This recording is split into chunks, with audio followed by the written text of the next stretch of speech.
Agradeço a Estela aí. O transplante renal é a substituição dos rins doentes por um rim saudável de um doador. Aqui em Alagoas, 378 pacientes estão na lista de espera por um órgão. No estado, 3 hospitais fazem esse tipo de operação. No ano passado, foram realizados cerca de 23 transplantes de rim aqui em Alagoas. Entre as pessoas beneficiadas, o diretor médico da Santa Casa de Misericórdia de Maceió, o pneumologista Arthur Gomes. É justamente com ele que a gente conversa agora. Bom dia, é um prazer recebê-lo aqui. Eu pediria que você começasse falando da sua experiência, da sua história. Pouco menos de um mês que você recebeu um rim, é isso? Exatamente, tem os 25 dias que eu fiz o transplante renal, fiz no dia 12 de dezembro, e foi uma mudança de vida completamente diferente, né? Me deu qualidade de vida, eu já estava para fazer diálise, me sentindo mal, cansado, né? A qualidade de vida do paciente renal crônico é muito ruim, e isso fez com que a doação do rim pelo meu irmão me devolveu a vida, me devolveu qualidade e capacidade de voltar a viver a vida normal. Quer dizer, o que mudou aí na sua vida? Mudou tudo, né? Saúde, não tenho mais anemia, não tenho mais cansaço, vou ter as minhas atividades normalmente, né? Com alguma restrição ainda por causa da imunossupressão, mas é uma mudança de vida completamente diferente do que eu tinha antes. Pelo que a gente vê, você está muito bem. Isso significa dizer que o transplante hoje é seguro? Muito seguro. Mesmo entre doadores vivos, aparentados, entre amigos, né? O transplante é muito seguro, a doação se faz por um gesto de carinho, né? E o paciente que recebe o rim, que recebe o órgão a ser doado, muda completamente a vida, muda a qualidade, muda a perspectiva, né? Muda completamente. No seu caso, como é que você sentiu a necessidade de fazer um transplante? Chegou a esse ponto por quê? A minha doença começou há cerca de 20 anos atrás, eu tive uma glomerulonefrite, e depois disso aí eu fiquei hipertenso, né? A hipertensão, assim como o diabetes também, são doenças que levam a uma doença renal crônica, se não tratadas. E de alguma forma, eu cuidei da minha hipertensão, mas em 20 anos ela foi acabando com a função renal, de modo que agora, recentemente, nos últimos 2 anos, eu cheguei numa fase em que necessitava de fazer diálise, na fase final da doença renal, realmente. E aí, para poder escapar desse trauma, né, que a diálise eu acho para mim é um trauma, foi necessário fazer o transplante renal, e meu irmão, na minha família, muita gente se prestou a doar na minha família, foi assim, eu senti um gesto muito grande de carinho, muita gente, minha mãe, minha irmã, meu irmão, primos, né, e meu irmão foi o melhor doador selecionado por exames de imunistoquímico. Bem, é importante hoje, essas campanhas têm sido importantes de doação de órgãos de modo geral e do rim também, né? Há algum risco para o doador? Hoje os programas de transplante têm um protocolo muito rígido, né? Esse protocolo preserva principalmente o doador. Se houver qualquer risco de uma complicação futura ou atual em relação à cirurgia em si ou à doação do rim, esse paciente, esse doador, ele é excluído do programa. Então, de modo que o risco de acontecer uma complicação é muito, muito, muito pequeno, né? Você tem o doador vivo, né? Eu tenho o doador falecido. Né? O doador cadáver, isso aí é um trabalho que tem que ser feito junto às famílias, né? Educação da comunidade, que eu acho que é importante a participação da mídia, a participação dos gestores municipal, estadual e federal, né? Você vê agora as campanhas na rádio e na televisão a respeito da doação de órgãos.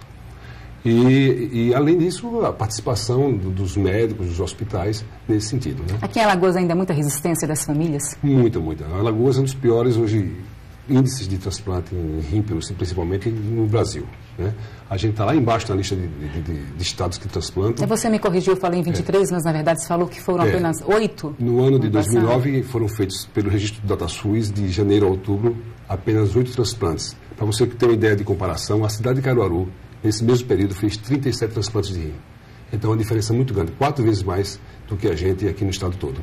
Então, o nosso programa está muito, assim, capenga, digamos, e a gente precisa incrementar isso aí, não somente com as ações nos hospitais, mas também com ações de educação da população, aí a participação de todos é importante. A Santa Casa, inclusive, criou uma comissão, né, para orientar as famílias. E também ao doador em vida. Com esse meu transplante, eu fiquei realmente extremamente sensibilizado com a causa, né, como diretor médico da Santa Casa, e conversando com a direção, com o provedor, o Dr. Humberto, nós decidimos investir, né, fazer a nossa parte e contar com a ajuda da mídia e do governo, dos gestores municipal e estadual, para que a gente possa aumentar realmente e colocar Alagoas num plano mais evidente, digamos assim, de destaque em relação ao transplante renal. A pessoa, depois de uma cirurgia como essa, continua tomando medicamentos? Porque antes ela passa por uma série de exames e também de tratamento, né? Existe a hemodiálise. A hemodiálise, em primeiro lugar, ela pode evitar a cirurgia? A hemodiálise é uma das formas de tratamento, né? Uma das formas de tratamento. Do transplante renal você pode tratar com hemodiálise, você pode tratar com transplante ou com diálise peritoneal. São algumas formas de tratamento. Mas o mais importante disso aí tudo, em relação ao transplante, é que o transplante renal não é para salvar a vida, é para dar qualidade de vida. Quem faz diálise e quem é transplantado são duas vidas completamente diferentes, né? O paciente transplantado ele consegue retornar mais facilmente ao ambiente de trabalho, ele consegue ter uma vida mais normal, digamos assim, do que o paciente que faz diálise. É um paciente mais barato, o paciente transplantado. É óbvio que nem todos os pacientes renais têm condições de fazer um transplante, mas cerca de 40% dos pacientes que estão em regime de diálise podem ser submetidos ao transplante renal. Depois da cirurgia, os cuidados continuam? Continua. Eu tomo hoje uma dose alta ainda de imunossupressor, que deverá ser reduzida com o passar do tempo, né? Então, eu tenho que ter cuidados para não pegar infecção. Tem uma série de cuidados que o transplantado deve ter, né? Acompanhamento médico rígido, não esquecer de tomar as medicações. Tem que ter todos aqueles cuidados. Mas, em relação ao paciente que faz diálise, realmente a qualidade de vida é outra. A lista de espera aqui em Alagoas é grande também, como todo o Brasil? Muito grande. Hoje em Alagoas nós temos mais de 1.000 pacientes fazendo diálise, né? De alguma forma de tratamento dialítico. E desses pacientes, a gente calcula, como você colocou aí antes já, cerca de 400 pacientes poderiam se beneficiar com o transplante renal, né? A própria família desse paciente, assim, ela não vai lá receber a orientação, pedir, de repente, se colocar à disposição para doar um irmão, um filho, enfim, há essa dificuldade do próprio paciente? Como o nosso programa aqui no Estado é muito falho ainda, em todos os aspectos, avaliando de uma maneira geral, né? As famílias não têm conhecimento da segurança de doar o órgão, mesmo de doadores aparentados, doadores vivos, né? Um trabalho publicado recentemente, em janeiro de 2009, na revista New England Journal of Medicine, mostrou que em 2.800 doadores de rim, doadores vivos, o risco de ter uma complicação no pós-operatório ou a longo prazo com relação à função renal é exatamente igual ao da população geral. De modo que é mínimo essa probabilidade de você doar um rim e vir a ser um doente renal crônico. Bem, importante falar para as pessoas conscientizar que não há riscos, que é seguro, que não fará mal ao doador, muito menos ao receptor, né? Porque o receptor, ele com certeza vai melhorar a qualidade de vida. E o doador não precisa ter medo. A gente tem que ter consciência que o doador vivo, o risco dele é mínimo, né? E o doador cadáver, a gente tem que trabalhar em cima das famílias para que elas possam beneficiar uma pessoa que já é um cadáver, que já tem morte cerebral. Um doador cadáver pode beneficiar 2 pacientes renais crônicos, né?